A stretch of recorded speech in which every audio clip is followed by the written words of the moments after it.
चलो शुरू करते हैं। आज एक छोटा सा टॉपिक आपको पढ़ लेना है, सिंथेसिस ऑफ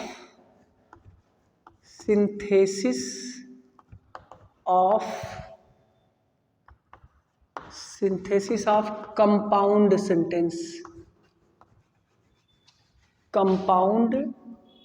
सेंटेंस। देखिएगा बच्चों, दो सिंपल सेंटेंस को जोड़ करके एक कंपाउंड बनाने के लिए हमें किस चीज़ की ज़रूरत पड़ेगी? हमें ज़रूरत पड़ेगी कोऑर्डिनेटिंग कंजंक्शन।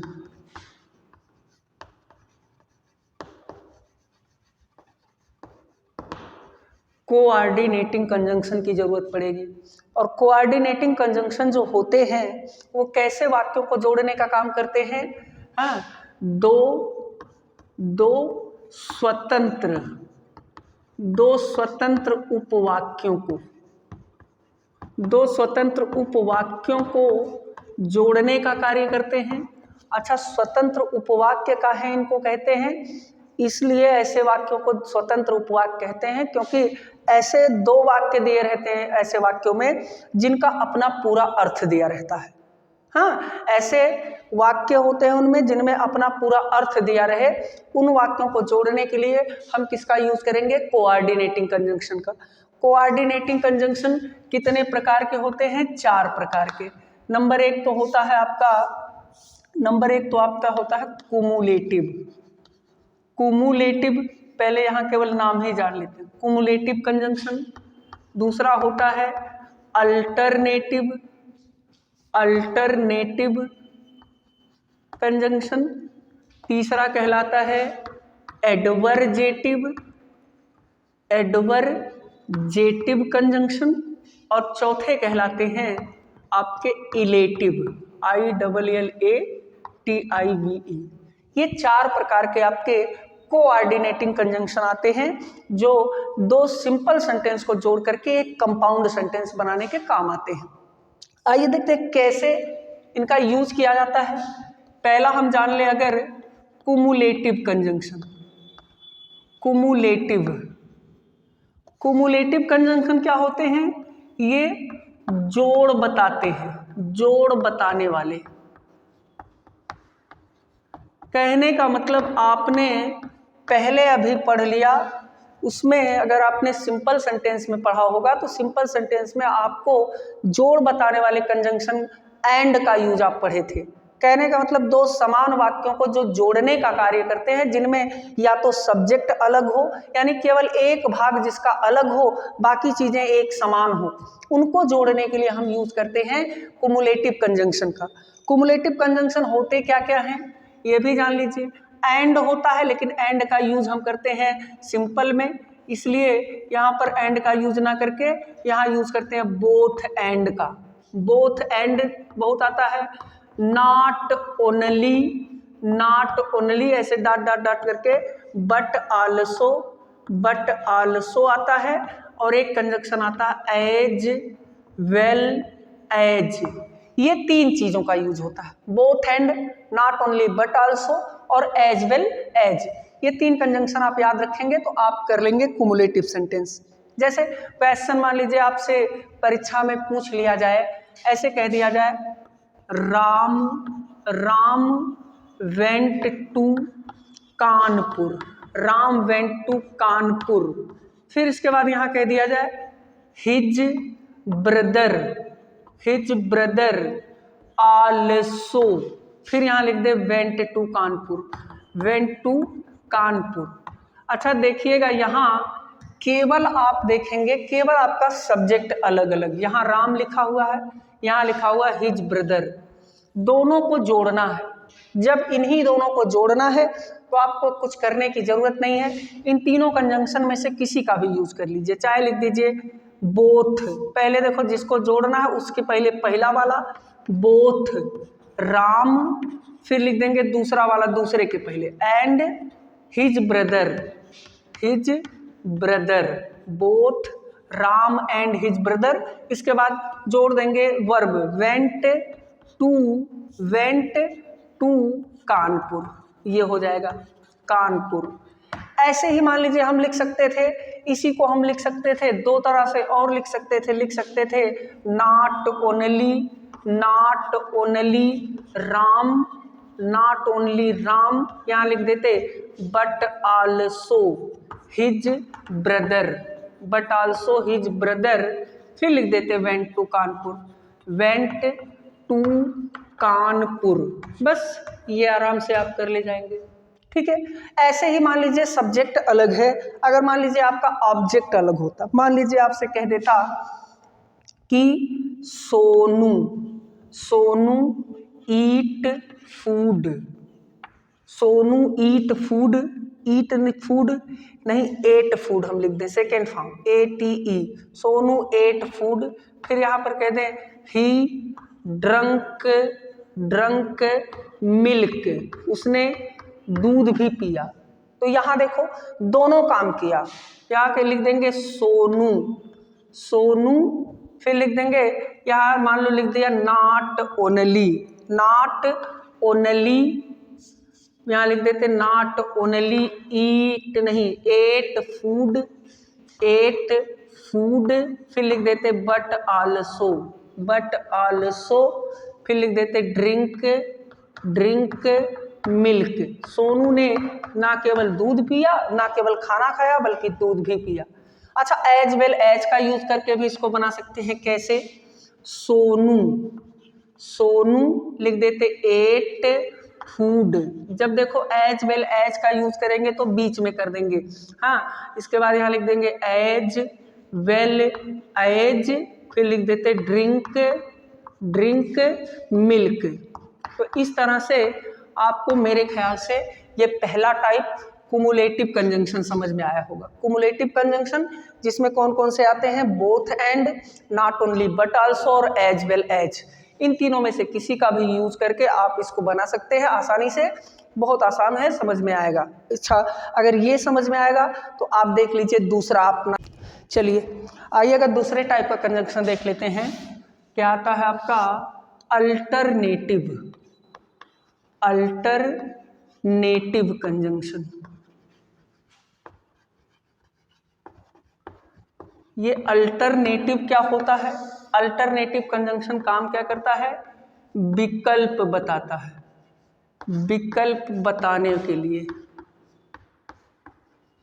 अच्छा, ये बताइएगा विकल्प बताने के लिए, विकल्प बताने का मतलब ये होता है बच्चों कि हम दोनों सेंटेंस में से एक का चुनाव कर रहे हैं, या तो ये करना है या तो ये करना है, ठीक है। जब हमारे पास दो ऑप्शन दे दिए जाए, इसमें क्या क्या आता है?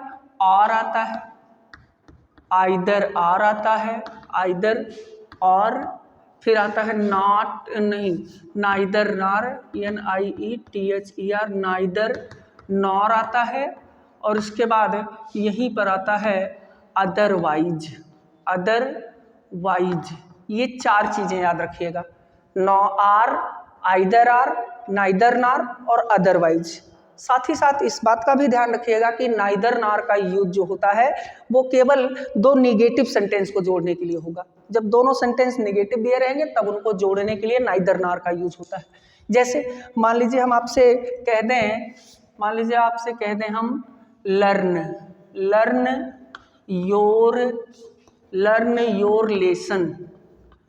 योर लेसन, फिर कह they get out of the class.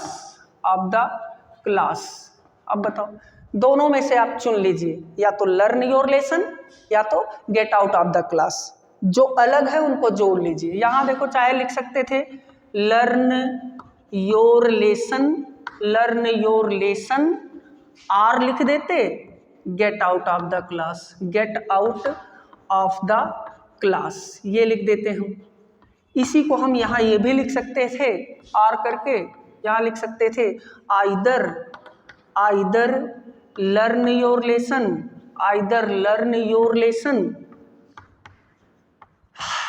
Are लिख देते यहाँ, फिर लिख देते get out of the class. बहुत आसान होगा, ठीक है, इसको लिख सकते थे learn your lesson otherwise get out of the class. लेकिन यहाँ देखिएगा बच्चा, एक नाइदर नार का क्वेश्चन लिख लेते हैं। यहाँ देखिए, मान लीजिए कह दिया जाए he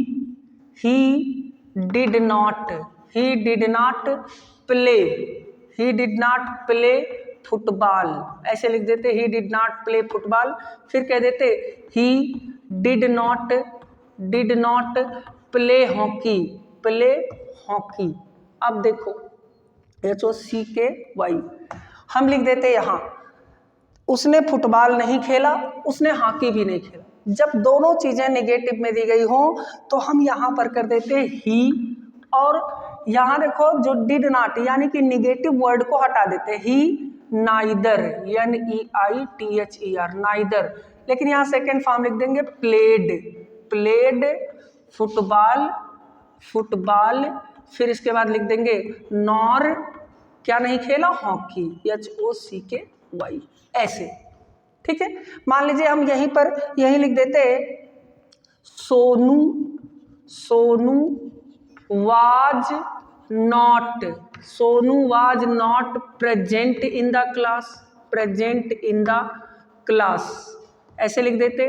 फिर यहाँ पर लिख देते Monu was not present in the class, ऐसे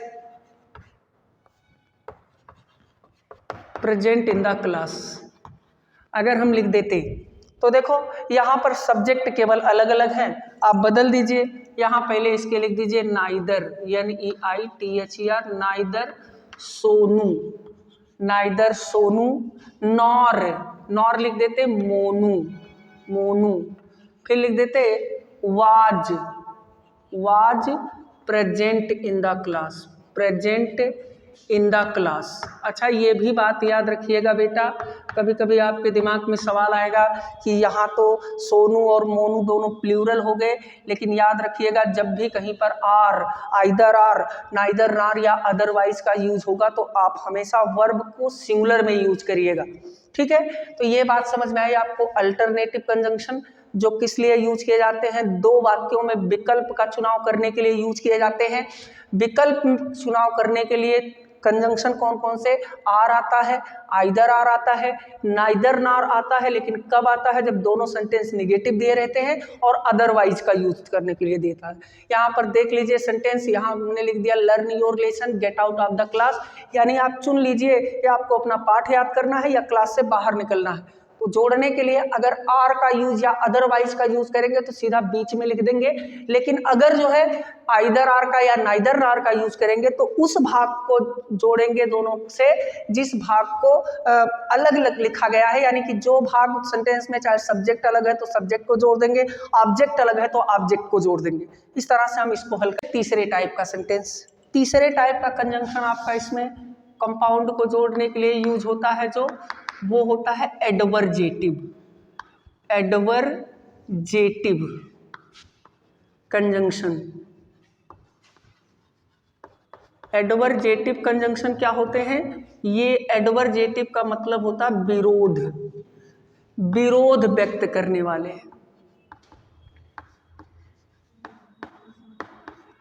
मतलब विरोध व्यक्त करने का मतलब क्या होता है, ऐसे सेंटेंस जिनमें एक दूसरे का अपोजिट लिखा हुआ हो।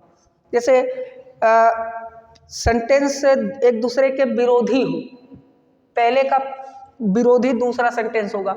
इसमें तीन कंजंक्शन याद कर लीजिएगा, यट, बट और स्टिल। बस ये तीन कंजंक्शन आपको याद करना है, यट, बट और स्टिल। जहां पर भी ऐसा लगेगा कि विपरीत है, बीच में केवल रख दीजिएगा यट, बट या स्टिल का। जैसे मान लीजिए कह दिया जाए ही वाज इल, वो बीमार था। फिर कह दे ही वेंट टू स्कूल, कई बार पूछ लिया गया, कुछ नहीं करना, केवल बीच में लिख देना ही was ill but went to school. यहाँ पर यह भी लिख सकते थे यट वेंट टू स्कूल ऐसे। फिर मान लीजिए आपसे कह दिया जाए she is rich, she is rich, यहाँ लिख दे she is not proud, proud वो घमंडी नहीं है। यहाँ देखो क्या हो जाएगा, शी इज रिच, फिर बट लिखा था हम लिख दें यट, यट नॉट प्राउड, बस घमंडी नहीं है, proud, she is rich yet not proud. फिर यहाँ मान लीजिए हम कह देते, ऐसे क्वेश्चन पूछ लिया जाता है he worked, he worked very hard, he worked very hard, फिर कह दे he failed in the exam, failed in the exam, ऐसे लिख दिया जाए। उसने कठिन परिश्रम किया, परीक्षा में फेल हो गया, कुछ नहीं करने की जरूरत है कि लिख देंगे ही worked, he worked hard, worked very hard, क्या लिख देंगे।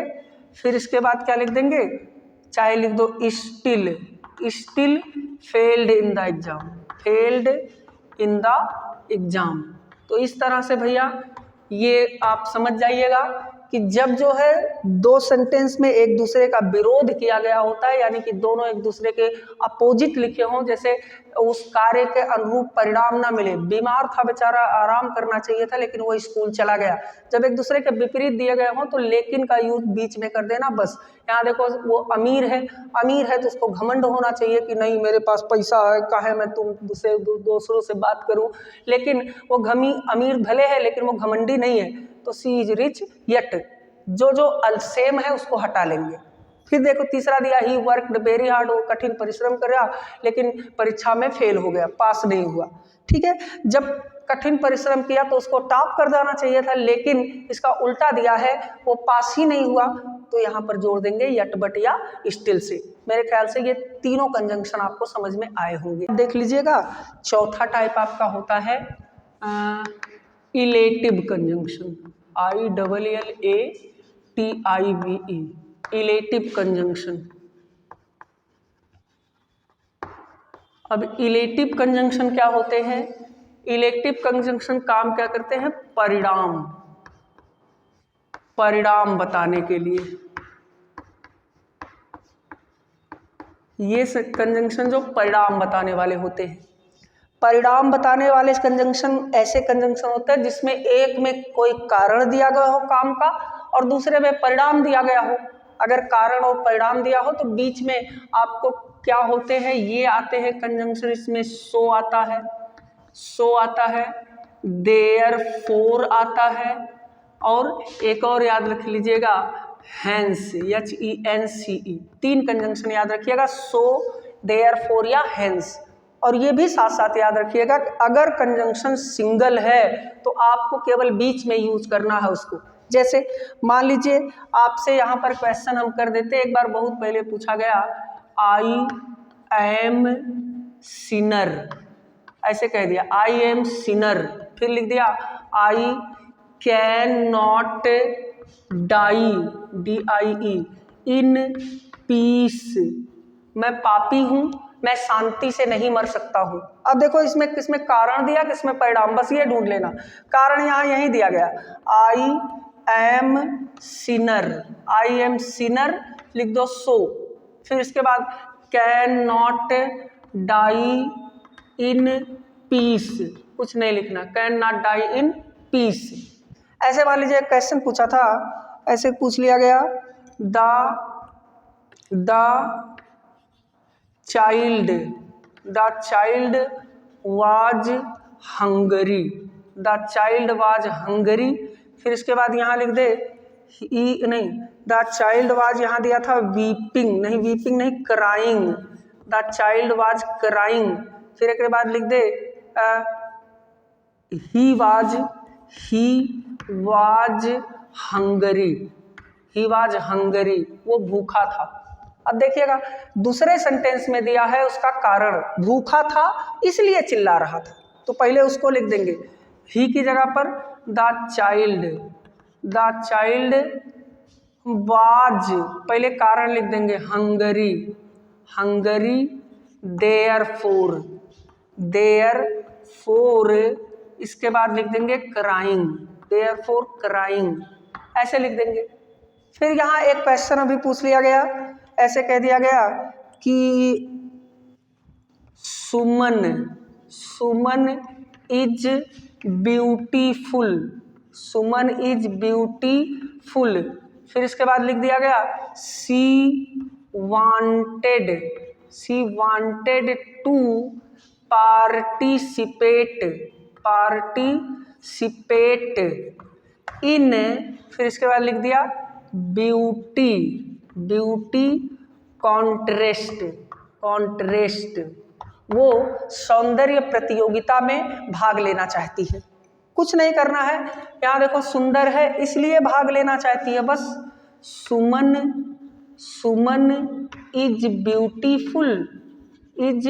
ब्यूटीफुल।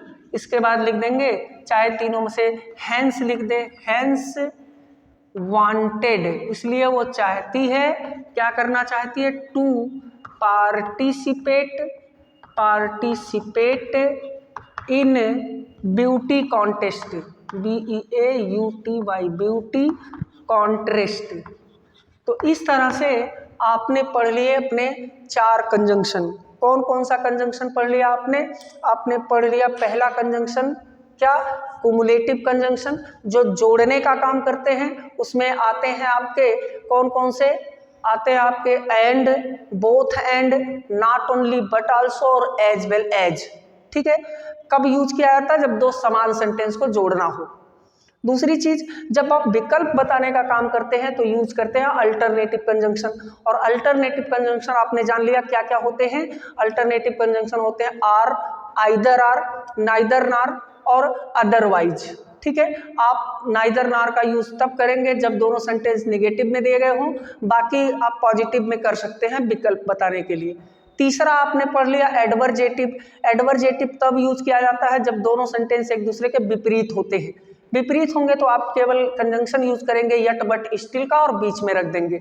चौथा और भी आसान है आपके लिए। चौथे में हमने बताया आपको कि होता है आपका इलेटिव कंजंक्शन, एक में कारण दिया रहता है, दूसरे में परिणाम दिया रहता है। आप कंजंक्शन यूज करते हैं सो का, देयरफॉर का और हेंस का। सेंटेंस में एक में कारण, दूसरे में परिणाम होता है। जो परिणाम वाला है उसको हमेशा बाद में लिखते हैं, कारण वाले को पहले लिख देते हैं। पहले वाले कारण को लिख करके इसके बाद सो, देयरफॉर या हेंस का यूज करेंगे और उसके बाद आप जोड़ देंगे परिणाम वाले वाक्य को। इस तरह से आपका ये कंपाउंड सेंटेंस का सिंथेसिस खत्म हुआ। कल हम आपको इसकी कंप्लीट एक्सरसाइज दे देंगे और बाकी इसके बाद अगले दिन